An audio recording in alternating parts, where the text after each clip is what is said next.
this is Constance from Mysterious Galaxy. I am beyond excited for tonight's event because the author we have, she is no stranger to our store and our readers. We have Jenn Lyons in the virtual house tonight, and I am beyond excited. If you have ever talked to our booksellers, Gary or Kylie, you've heard nothing but phenomenally amazing things about this series because, well, there's really only phenomenal things to say.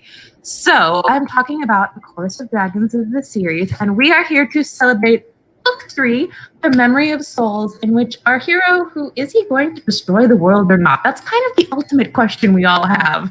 Will he save it or will he destroy it? But I am so beyond excited to get to have you here with us tonight, Jenn. And everybody, 2 notes for you guys before I disappear and leave you with the amazing author is that below you will see a ask a question button, and that is where you can ask your questions. Please start asking your questions, whatever you have from the conversation or anything. We want to answer your questions. That's what makes it super fun. And also, in the world we are now living with, it is very hard to get signed and personalized books, and we are offering them, and I am so excited. So we have those available for you as well. I am going to stop gabbing, and I am going to go ahead and let Jenn take it away. Have an amazing event, guys! Thank you so much for that. I really, really appreciate it. What a great introduction.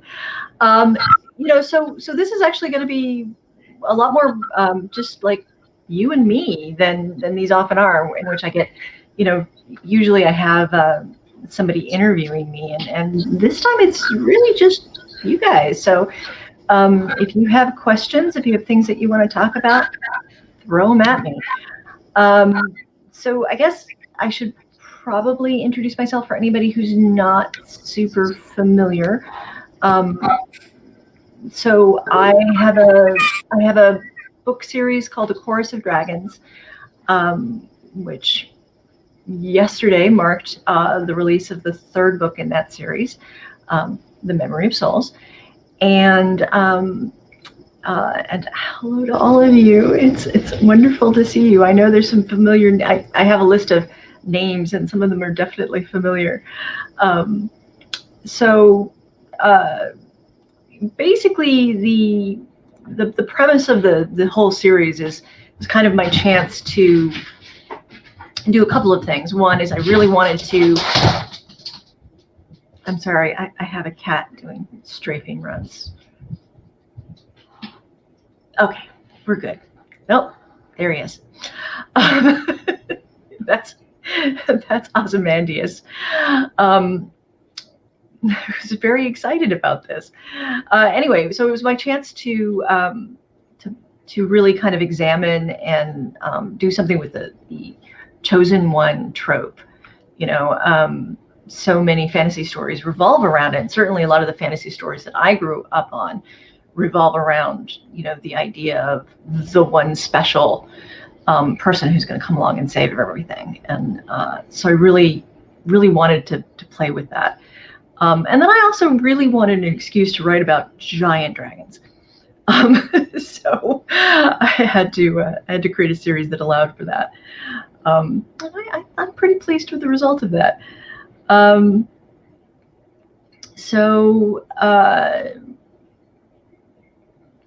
Let's see. What do you guys want me to talk about? We've got some things here. Let's see. Are there any characters who are particularly difficult to write and any who are easier? I think it just is dependent on the circumstances. Certainly, I found for this book, coming back to it, certain characters that I've already established in previous books, that made them much easier to write this time around because I kind of wasn't reinventing the wheel, and that was lovely.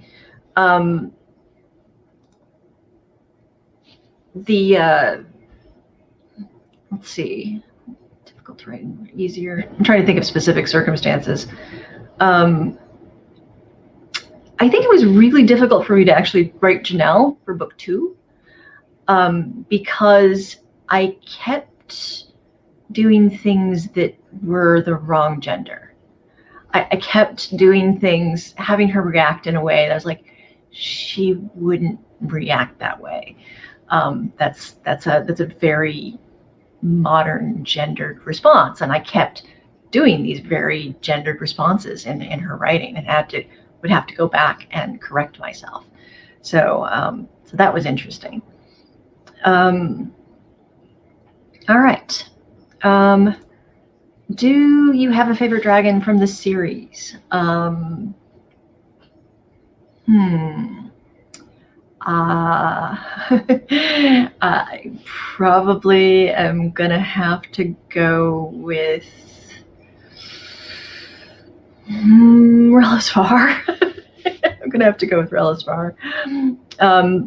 But after that, I really had a lot of fun writing the first one, which was the old man, Tyrannical. He's kind of the one that sparked all the others. So I would put him as a favorite. Will the rest of the books be from? Next question. Will the rest of the books be from Kieran's point of view, or will it oscillate? Well, honestly, the intention was never that they would solely be from Kieran's point of view. It was always supposed to be 4 main characters. And initially, actually, the pitch to Tor was that each one of those characters would get a book. And then we sat down and went, maybe it might be better if we mix that up a little bit. So we've gone through and put multiple POVs in. So no, the rest of the books will not solely be Kieran's POV. But Kieran's POV will continue to be very important. Which feminist writers, icons, or theories have influenced you the most with these characters? I love you and your books, by the way. Thank you. So of course you ask that question, and then my mind immediately goes blank.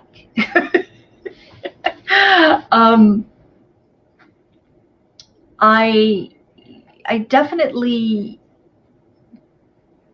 grew up with a lot of women writers of genre fiction. I'm not necessarily sure that I should be calling them feminist writers. I haven't read a ton of specifically feminist work. So it would be difficult for me to say what specifically influenced me. It's one of those things where the influences are so broad that, pointing to one thing and saying this is the thing. Yeah, sorry. I know that's not probably a satisfactory answer. Certainly, I am a huge fan of, a lot of Connie Willis and Ursula K. Le Guin and Octavia Butler and just a lot of women, some of whom have gotten, credit and recognition, and some who have not. It always really amuses me to see, people coming along and saying, "Oh, we finally have women writers." Like, we've always had women writers. That's not been the problem. The problem has been remembering and recognizing those writers. So, can you talk a little bit about how tarot cards influence the story? So, yeah, when I was very, very first doing world building for this, I thought to myself, it'd be fun to kind of do everything. So if you've read the books, you know that there's certain numbers that are very important. 8 is very important. 4 is also very important. Different multiples of that are important. So, At one point there were 16 months. That's changed. And I even had invented a whole astrology system for the universe and all of that. So I had set up the main 4 characters after tarot suites. So you had air, fire, pentacles, and rods. Cups. So rods, cups, pentacles, swords.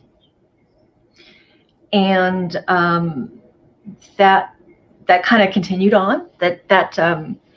A lot of the symbolism for that has stayed even as other things have changed in the books. So a lot of stuff with Teraith deals with cups and water, and a lot of stuff with Janelle deals with spears and fire and things like that. So there was no real I wasn't trying to make a particular point about anything. It was just something that I enjoyed doing, so I did.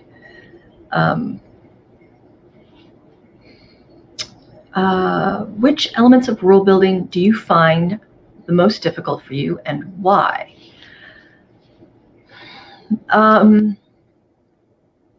Probably language.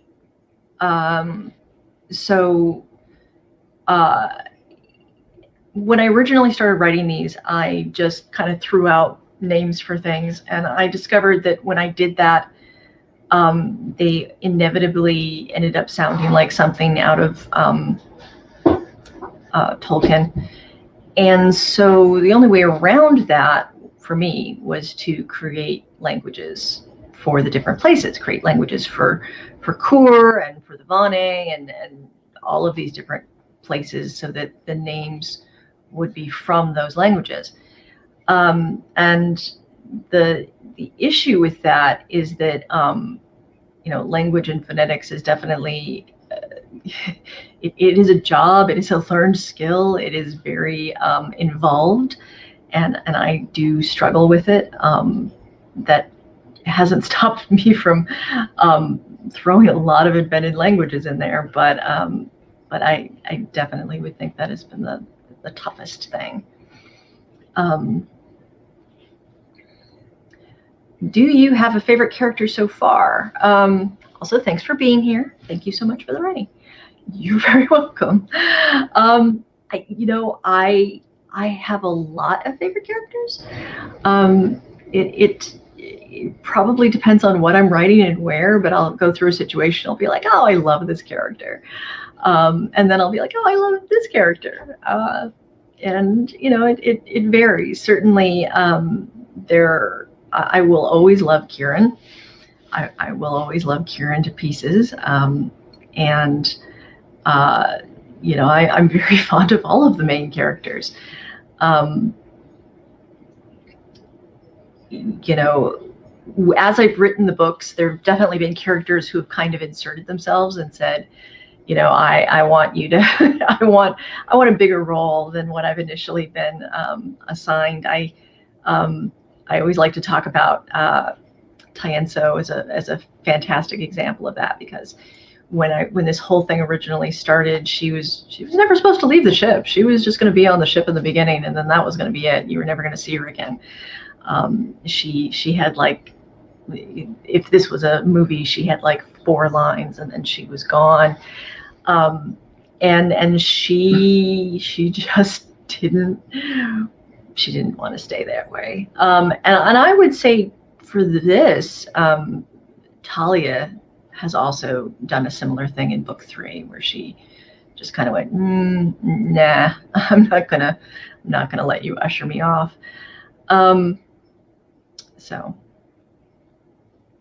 But a single favorite character, can you discuss the cover art a little and how it came to be? The covers are so bold and impactful. So the covers are created by an artist named Lars Grant West. He's amazing. I adore his work. And, you know, we knew from the very beginning when we were talking about the covers, well, so they knew, Tor knew that, that I was previously I'd worked as an illustrator. I didn't do book covers, but I definitely had strong opinions about book covers. So they knew that I was going to have strong opinions about the covers. Fortunately, my editor and I have very similar points of view on what we wanted to see. I did not want to see, I didn't want to see character sketches on the front cover. I wanted to see some iconic symbols on the cover. And she came back to me for the first one and said, how would you feel about putting a dragon on the cover? And I remember I responded and said, are you expecting me to say no? Because that's not going to happen. Yeah, let's put a dragon on the cover. That would be perfect. So that's what we did. And then since then, we've come back, and at the start of every book, it's been like, okay, so what gets put on the cover? Book 2 was easy and obvious. Of course, it was going to be Ariscon. Book 3 was a little trickier because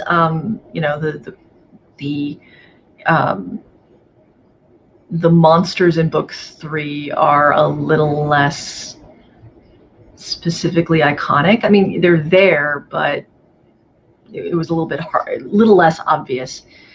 And then book 4 we're still working on, so we'll see what happens. And I really have no idea what book 5 is going to be, so that will be. I'm sure we'll figure something out. In Memory of Souls, what was the hardest scene to write, and the one which brought you the most joy?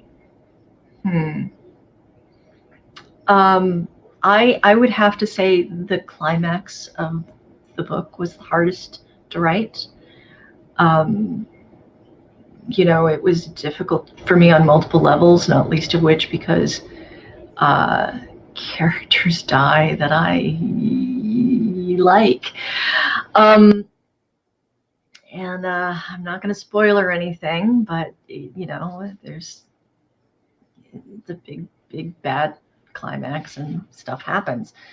So that was tough.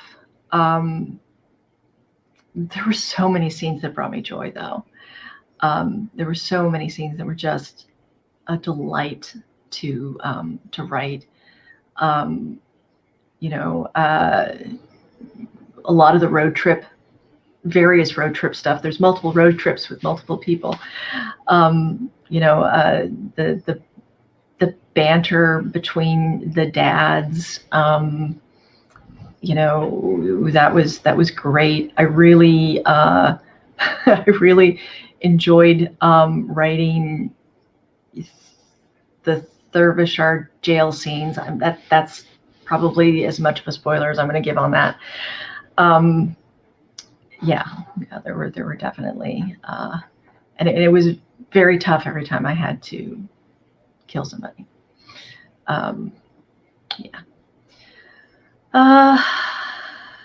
If you were a god queen in the world of A Chorus of Dragons, what would be your domain? Oof. Well, that's always a fun question. I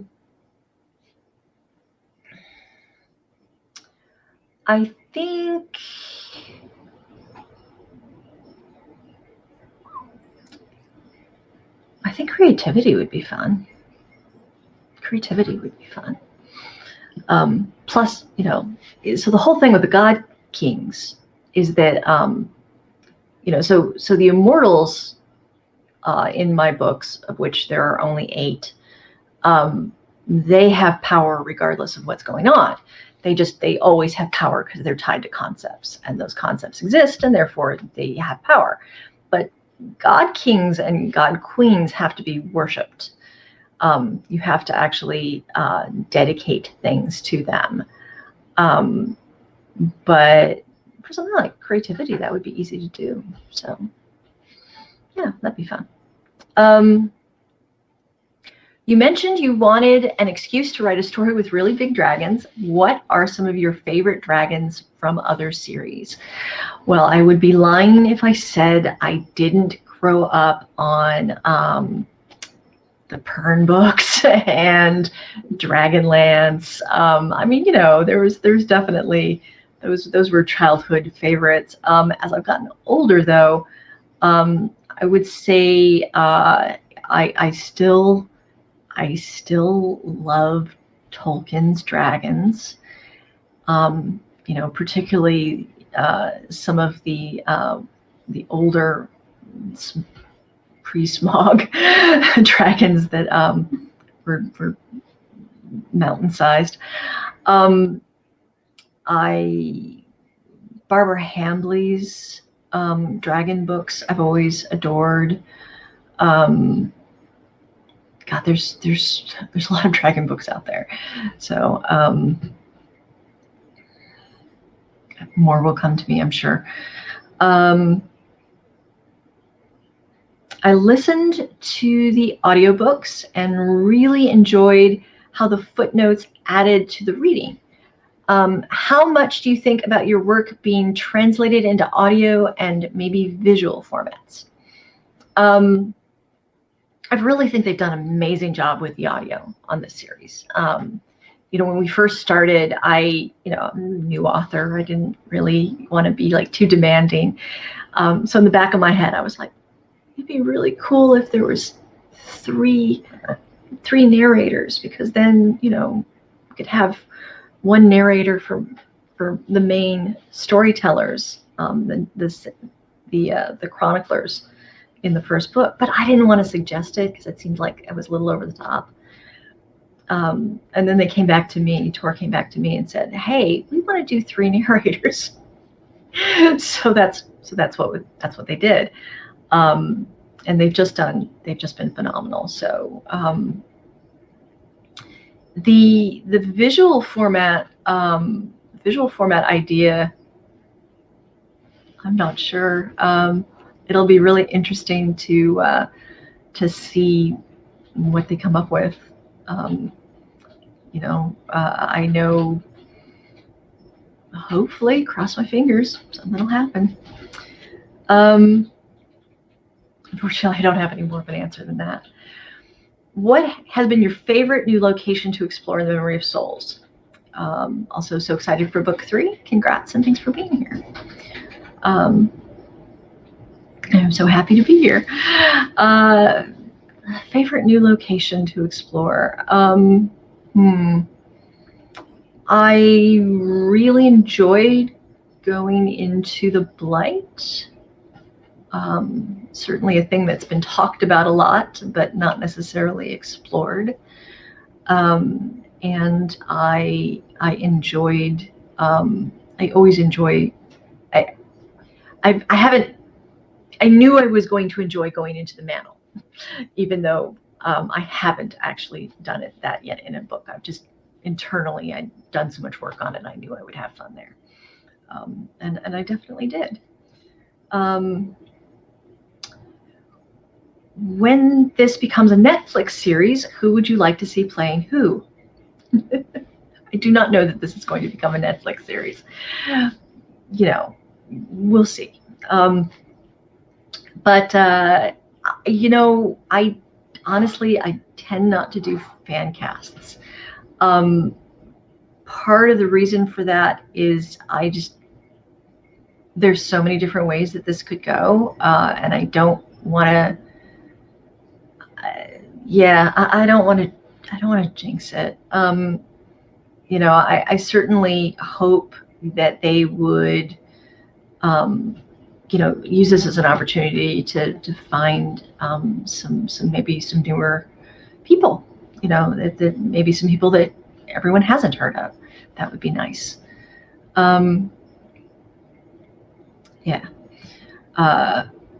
what does your writing process look like? Could you describe it if possible? So, I mean, my writing process is pretty straightforward. I start off at the beginning and I write out an outline of everything that I am working on. If I actually hold on a second, I'm just going to do a thing real quick.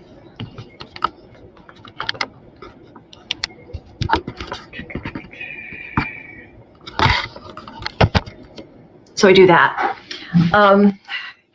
and that's a murder board with that's the plot for book 4, but you know, with a plot, kind of all of the scenes get a post-it note, and that goes up, and then I go through and I start writing it. Usually I write it front to back. And then, you know, I might go through and rearrange stuff, but usually I have a pretty good idea of how the chronology needs to work. And then fingers to keyboard. You know, I write until I'm finished, and then it goes to the editors, and then it comes back and we rework it. And after that, it's really kind of a, you know, the typical marathon process. Usually by the time I'm about halfway through, I am revising as I go, because by the time I'm about halfway through, I've usually realized the things that I thought would work that won't work, or I've come up with better ideas for things. I like to keep myself open for that idea, that I can come up with better ideas for things.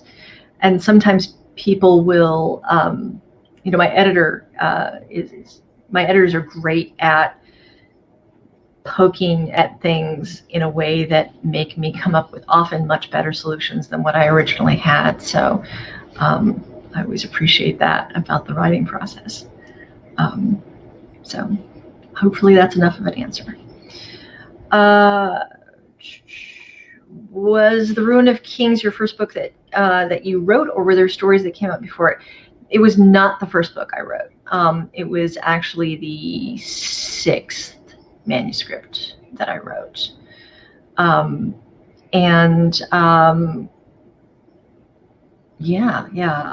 had written a bunch of stuff before that. So we'll see if any of that stuff ever sees the light of day or not. It'll be interesting. What was your main motivation for setting the series in a non-white, non-European setting? Excuse me while my pronunciation goes south. I was just kind of tired of seeing kind of the same old settings in fantasy stories. You know, I know that there's definitely a lot more, it feels like there's a lot more out there now than there used to be, that are set in other locations, but I felt like we had enough. You know, we had enough books that were set in a thinly disguised England. I didn't need to add to it.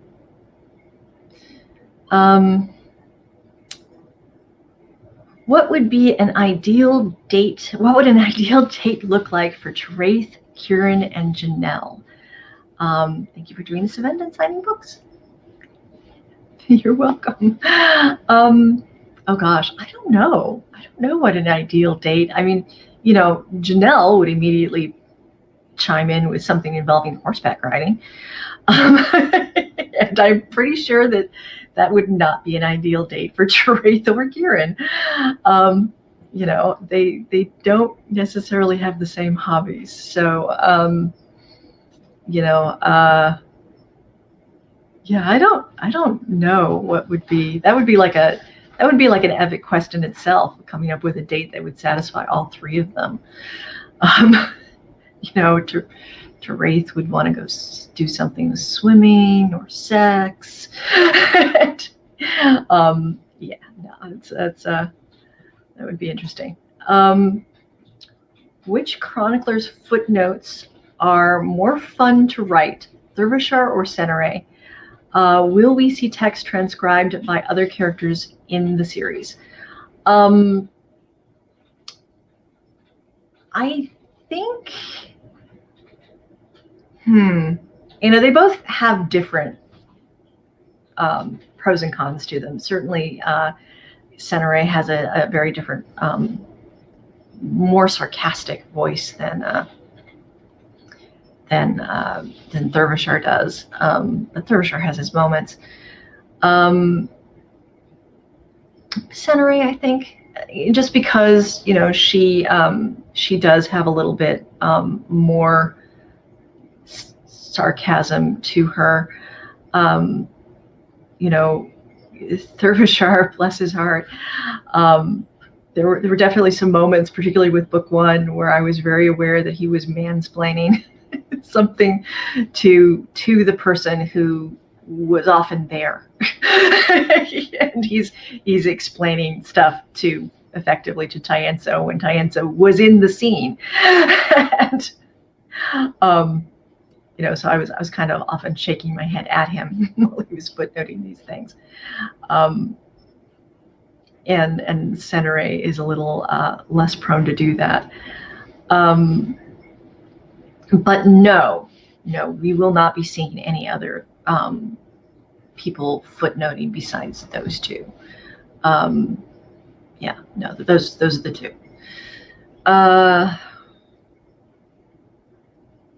And although never say never, I currently have no plans to have anyone else but Derbyshire and Senere.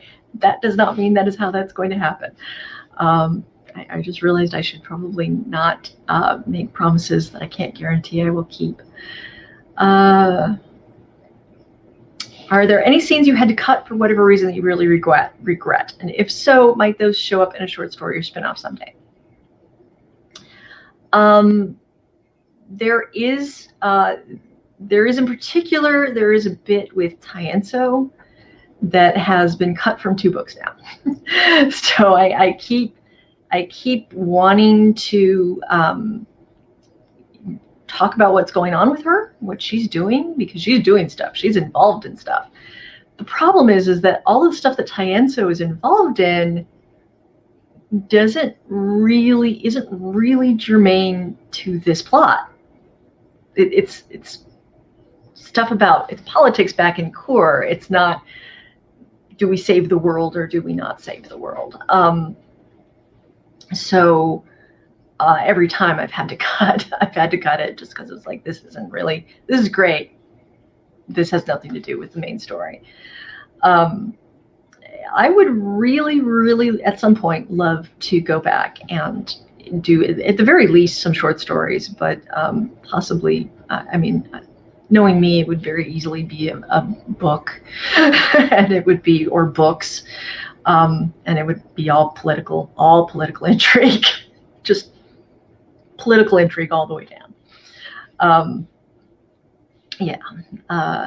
So probably not the book to read if you're looking for dragons. But who knows?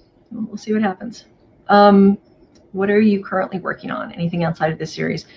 I do have a space opera series of books. Part of those, this was the 6th book, and I have pulled those out of the shelf, and a couple of times gone back over and dusted them off and cleaned them up a little bit. So I would really, that's the thing. If anything happens with that, I would love it, because I would love to share that with everyone else too. Other than that, though, no, there's not anything else that I'm working on. I love the reverence given to horses in the series. Are you an equestrian yourself? I am not. What I am is somebody who used to be the art director for Racetrack for almost 10 years. So even though I've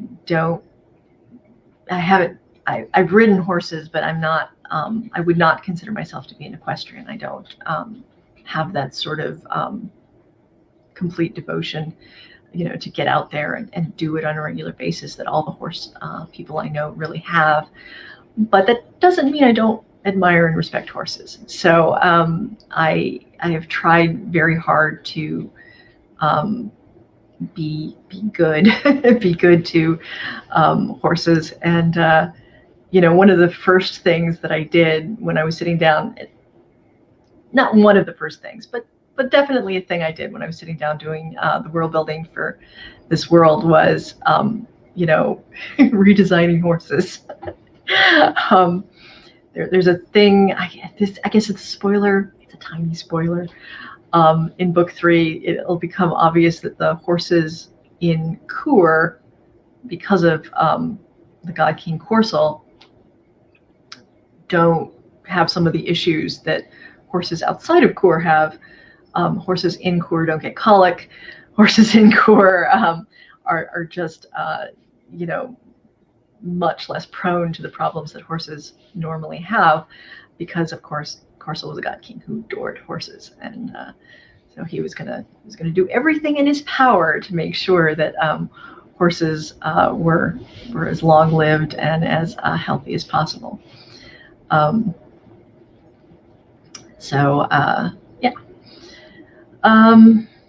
Your books all carry a really strong sense of sex positivity and strong themes of consent and communication.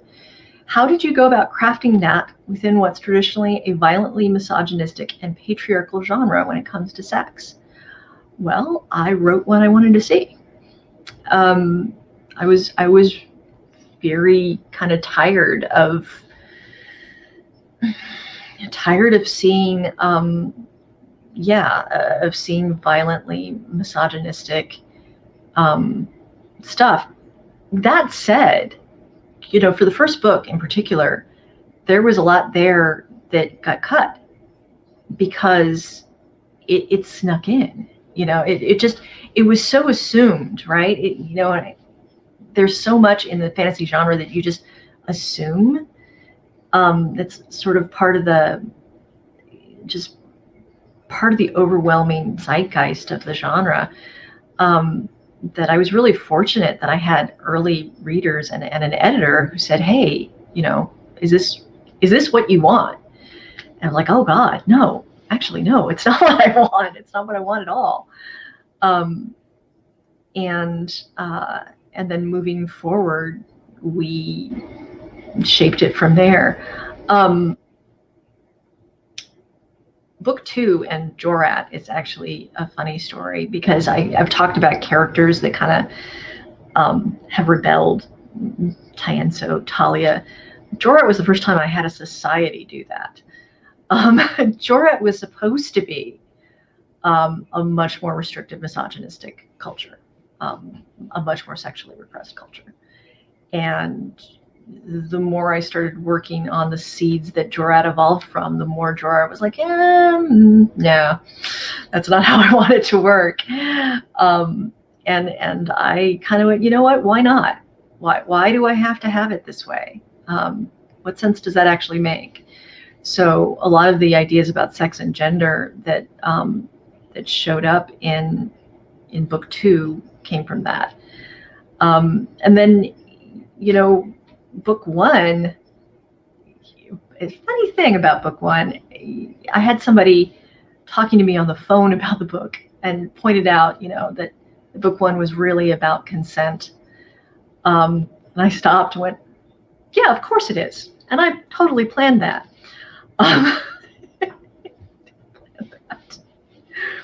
But I think, these are the things that come out when you write. You can't help.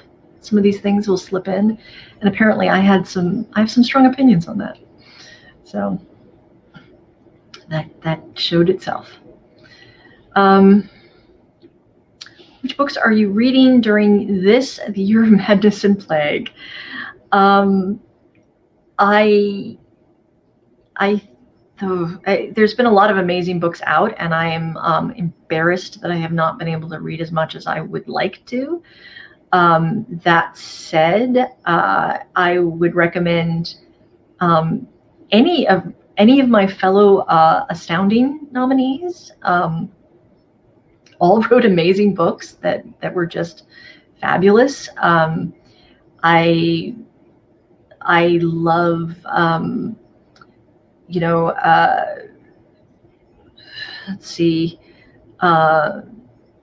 P. Jelly Clark has a book coming out that will be coming out that I've been enjoying. Ring Shout, I think. Yeah, Ring Shout. Amazing. Kate Elliott's Unconquerable Sun that just came out. There's right now I'm starting to read through the newest translation of Beowulf that was just released yesterday. So there's a lot out there that's really, really good. Where did your interest in tarot come from? Where did it begin? Oh, I was very, very into the occult as a teenager. I was super goth. First generation super goth. Back when we couldn't find Hot Topics didn't exist. So that's definitely where my interest in tarot came from. Similar to Ava, did you get pushback to the gender fluidity of some of the characters? Not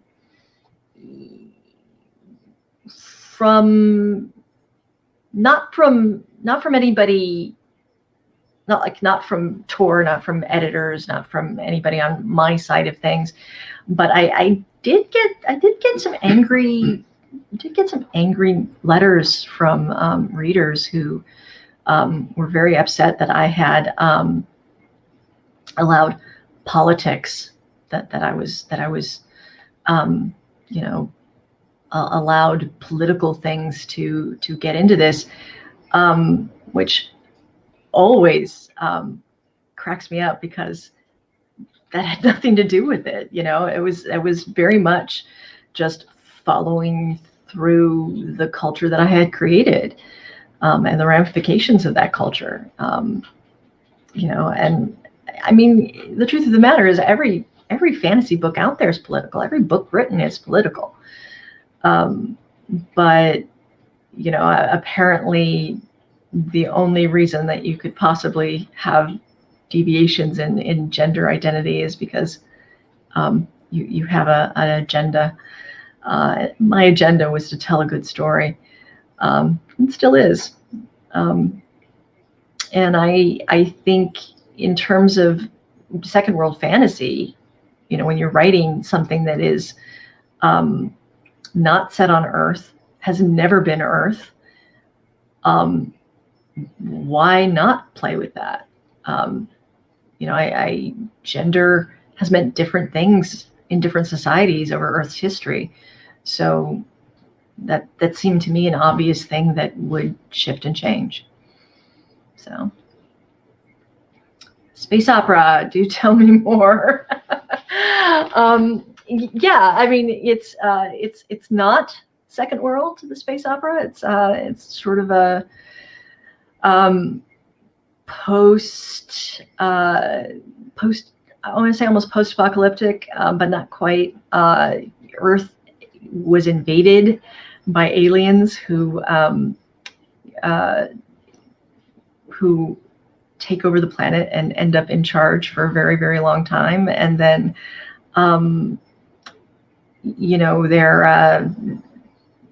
there's a peace treaty, and the main characters, the story starts as this peace treaty is happening, as on the eve of everything suddenly,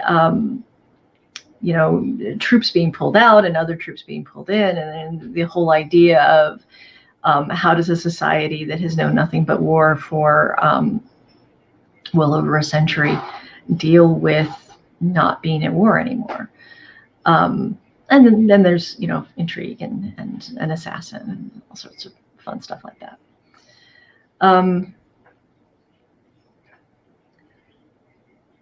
Kind of related, how well do you deal with criticism when it comes to your books? I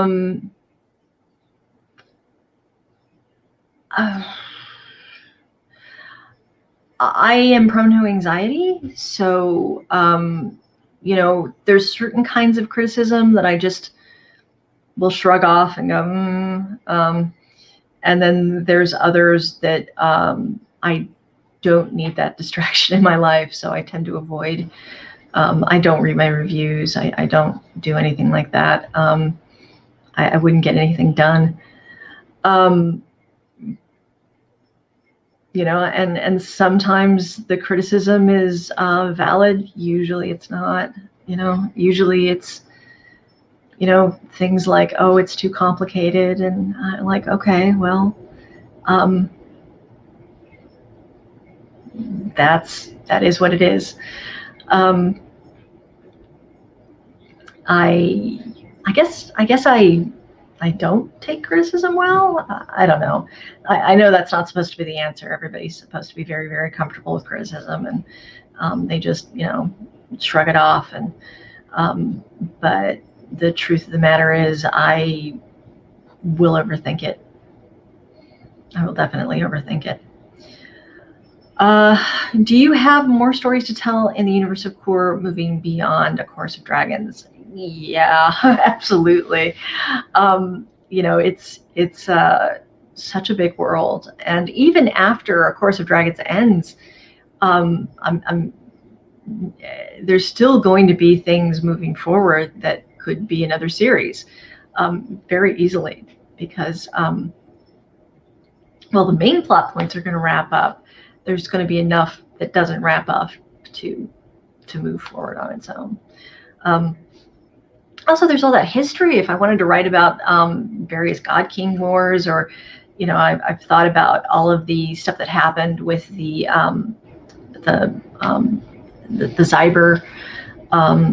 Zyber city states, and then there's a lot of stories there.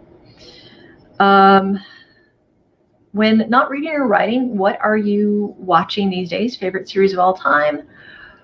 Oof, you are fantastic. Thank you. Well, I just started watching Black Sails, and I'm enjoying that a lot. Favorite series of all time?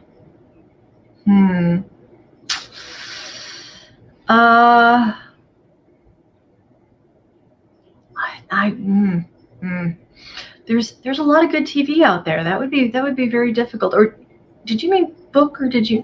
You know, either way, I would have a hard time answering that. I am a huge fan of Farscape. I go pretty nuts over Farscape, so that would definitely be in the top running.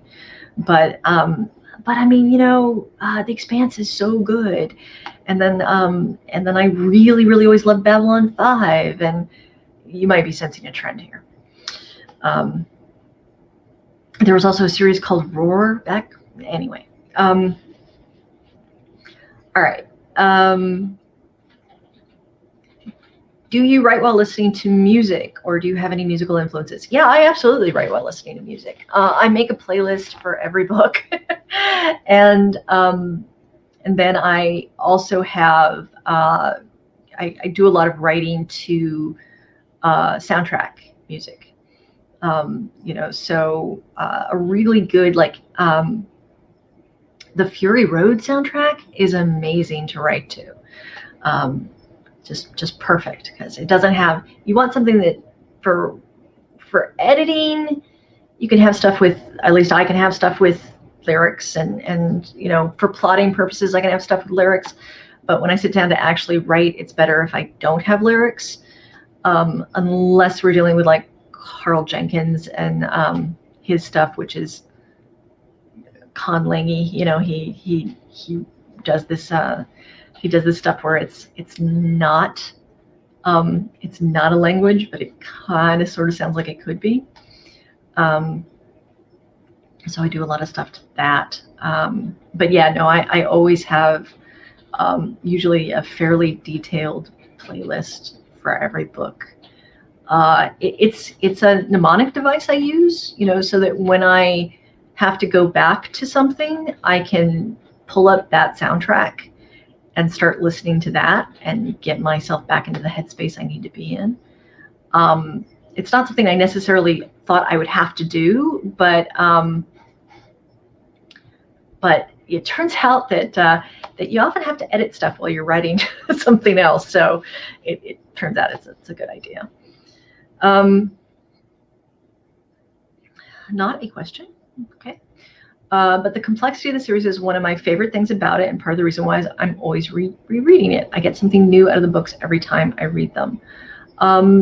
Thank you. I definitely, I come from a background of, besides all the other things, I come from a background of tabletop role-playing games, and all the world building that I would always do as a DM, you always did really involved world building, and you always, there were always multiple plot threads that you were juggling as both a player and as a DM. So it never occurred to me not to do that when I wrote, and everybody would come back and be like, "Oh, your stuff's so involved." I'm like, okay, if you say so. I'm really working on trying to keep it a little bit more straightforward. I say that that's not true. You have drawn characters in the past and are very talented. Anyone recently? Anything you would find difficult to ever create? Well, it's been years since I've drawn Kieran.